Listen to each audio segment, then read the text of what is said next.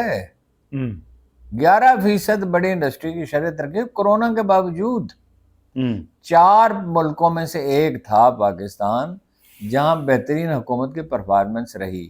غلطیاں بھی کی، بزدار کو لگایا غلطی کی، محمود خان کو لگایا غلطی کی، خٹک کو لگایا غلطی کی، کیبنٹ میں ایسے لوگ شامل کیے، فیصل وابڈا کو شامل کیا اور لوگوں کو شامل کیا، ٹھیک ہے، لیکن ایز اے ہول ہم دیکھتے ہیں نا، جی یہ مشیر اچھے نہیں تھے ان کے، جی ٹکٹیں ٹھیک نہیں تھیں کبھی بھی پارٹی نے، اور بہت غلطیاں کی، لیکن بحثیت مجموعی دیکھا جاتا ہے نا، ہاں جی، تو بحثیت مجموعی جو ہے، ضرورت کس چیز کی ہے؟ ضرورت ہے مفاہمت کی۔ مفاہمت اصولوں کو قربان کیے بغیر، صلح حدیبیہ، جی اللہ کے رسول اصول تو نہیں قربان کر سکتے تھے نا، جی اس کا تصور ہی نہیں کیا جا سکتا۔ اور ملک میں آزادی ہو، 25 کروڑ آدمی ہیں جو عذاب کی زندگی گزار رہے ہیں۔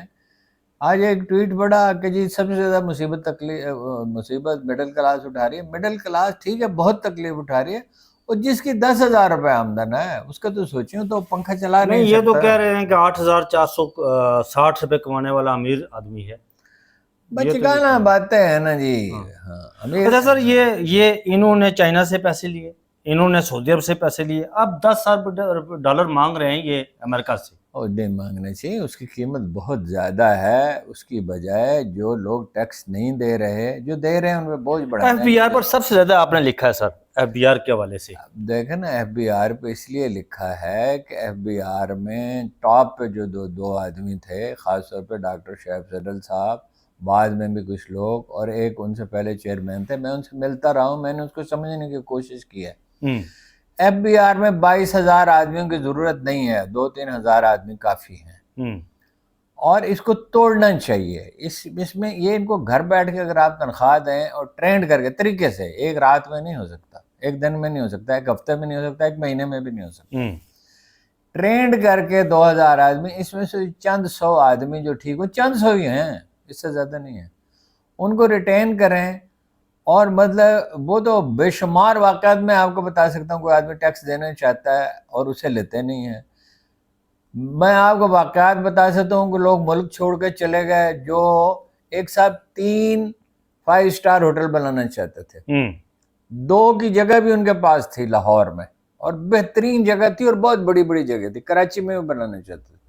ان کو ایف بی آر والوں نے تنگ کیا، رشوت مانگی، انہوں نے کہا میں نے پورا ٹیکس دیا، یہ حساب ہے، اور عدالت نے ان کے حق میں فیصلہ بھی دیا۔ وہ انہوں نے ایک دن سامان اٹھایا، چلے گئے امریکہ انہوں نے 6 5 اسٹار ہوٹل بنائے ہیں، اور امریکی حکومت نے انہیں ایوارڈ دیا بیسٹ بزنس مین کا۔ اب میں ان کا نام اس لیے نہیں لیتا، انہوں نے منع کیا میرا نام نہ لیں، ٹھیک ہے جی۔ تو یہ ایف بی آر کا مطلب ہے پولیس کیسی ہو گئی؟ پولیس پہلے بھی اچھی نہیں تھی، پولیس جو ہے وہ ہر آدمی خطرے میں ہے، ہر وقت خطرے میں ہے، بلیک میل کر رہی ہے۔ سول سروس کا کیا حال ہو گیا؟ ٹھیک ہے جی جی۔ اور قوم میں اور اسٹیبلشمنٹ میں اتنا فاصلہ پیدا ہو گیا، اتنا فاصلہ پیدا ہو گیا، اتنا کبھی تھا ہی نہیں۔ او بھائی، میں 57 ایئر سے جرنلزم میں ہوں، میں نے دیکھا 71 میں بھی لوگ جو ہیں اتنے ناراض نہیں تھے، ہمدردی زیادہ تھی، غصہ بھی تھا مگر ہمدردی زیادہ تھی۔ تو یہ عاقبت اندیشی کے فیصلے جو ہیں، چالاکی اور چیز ہے، وزڈم اور چیز ہے، چالاکی سے کاروبار حکومت نہیں چلتا، گھر نہیں چل سکتا چالاکی سے۔ یہ جین زی کے حوالے سے سر آپ اس کو آخر پر لے آئے، یہ جو ہندوستان کے اندر متحرک ہوئے اسٹوڈنٹ طلباء ایک پرچہ لیک ہونے پر، اور انہوں نے پہلے تو وزیر تعلیم، مشتعل کا کلام کی معافی چاہتا ہوں، مشتعل تو وہ ہوئے جب کاکروچ کہا۔ جی دیکھو نا، یہ خیال اللہ کی طرف سے ہوتا ہے، اچھا برا خیال جو بھی آتا ہے نا باہر سے آتا ہے انسانی ذہن میں، یہ ایک فلسفیانہ بحث ہے، یہ پھر کسی وقت کریں گے. وہ جو اس کے منہ سے یہ فکرہ نکلا اس سے بنیاد پڑ گئی. لیکن دیکھنا انڈیا میں پاکستان میں ایک فرق ہے. حالانکہ پاکستانی معاشرہ اخلاقی طور پہ ساری خرابیوں کے باوجود اب بھی اس سے بہتر ہے. جی 40 بلین ڈالر خیرات کرتے ہیں پاکستانی, 40 بلین ڈالر. اور یہ میں محتاط ترین فگر دے رہا ہوں. پاکستان میں 1 کروڑ سے زیادہ آدمی ہیں جن کے رشتہ دار, پڑوسی, مالدار لوگ کچھ ان جو بھی ہیں وہ ان کو کھانا کھلاتے ہیں. یہاں چھیپا ہے, یہاں عیدی فاؤنڈیشن ہے, یہاں شوکت خانم ہاسپٹل ہے, یہاں ہزاروں فری اسکول ہیں, ہزاروں. یہاں اخوت جیسا حیران کن ادارہ تاریخ میں جس کی مثال نہیں ملتی. الخدمت ہے, تعمیر ملت فاؤنڈیشن آپ کے علاقے میں بھی ہیں ان کے اسکول. جی جی آزاد کشمیر میں ریڈ فاؤنڈیشن ہے, غزالی فاؤنڈیشن ہے.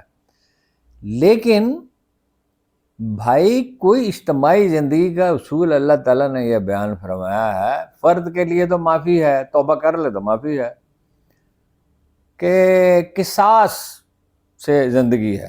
وَلَكُمْ فِي الْقِصَاصِ حَيَاةٌ يَا أُولِي الْأَلْبَابِ. اے وہ لوگوں جو فہم و فراست رکھتے ہو, تم جانتے ہو اور تم سمجھ لو کہ زندگی قصاص میں ہے. یعنی جتنا جرم اتنی سزا, اور بالکل قانون کے مطابق, طریقے کے مطابق. عدالتیں منہدم کر دیں, ختم کر دیں عدالتیں, آئینی ترامیم کر دیں, استثناء دے دیا, فلاں کو بھی استثناء, فلاں کو بھی استثناء, فلاں وہ کسی کو استثناء کو. وہ ہندوستان کا چیف جسٹس کا اپروچ کہتا ہے تو وہ لوگ اسٹوڈنٹ باہر آتے ہیں, وزیر تعلیم جو کہتا ہے میں استعفیٰ ہی نہیں دیتا. ارے بھائی وہاں دیکھیے نا, ٹھیک ہے وہاں بھی دھاندلی الیکشن میں ہونے لگی ہے جی, لیکن حکومت 12 لوگ کے ووٹوں سے ہی بنتی ہے نا. جی جی جی. تو وہ اپنا ان کو کرنا پڑا, فیصلہ کرنا پڑا. جی یہاں بھی اگر آزادی ہو, یعنی 2 پہلو ہیں. ایک تو احتجاج شائستگی کے ساتھ ہونا چاہیے, گالی نہیں دینی. جی جی بالکل, میں اس بات سے اتفاق کرتا ہوں. جی دوسری بات یہ ہے کہ حکومت اگر بالکل دیکھیں نا, آپ پریشر کوکر میں بھی ڈھکنا ہوتا ہے اس طرح کا کہ تھوڑی ہوا نکلتی رہتی ہے ورنہ وہ پھٹ جائے. جی تو خدا نہ کرے انارکی پھیلے گی, پھیل ہی چکی ہے. بلوچستان میں کیا ہے, پختونخوا میں کیا ہے, کشمیر میں تو یعنی ایسے واقعات ہوئے کہ بالکل لوگ دنگ ہی رہ گئے ہیں. جی ٹھیک ہے نا. تو اس سے نہیں, میرا خیال ہے کافی ہم نے گفتگو کر لیا, پھر زیادہ لمبی ہو جائے گی, پھر لوگ دیکھتے نہیں ہیں. پھر آپ بھی یہی ہیں, ہم بھی یہی ہیں. ہاں بات ہوتی رہے جی گی. بہت شکریہ ارون رشید صاحب. ناظرین, ارون رشید صاحب نے تینوں جو ان کے سامنے میں نے سوالات رکھے تھے اس کے بڑی تفصیل کے ساتھ جواب دیے. مجھے اور ارون رشید صاحب کو اجازت دیجیے. اپنا بہت سا خیال رکھیے گا. اللہ حافظ.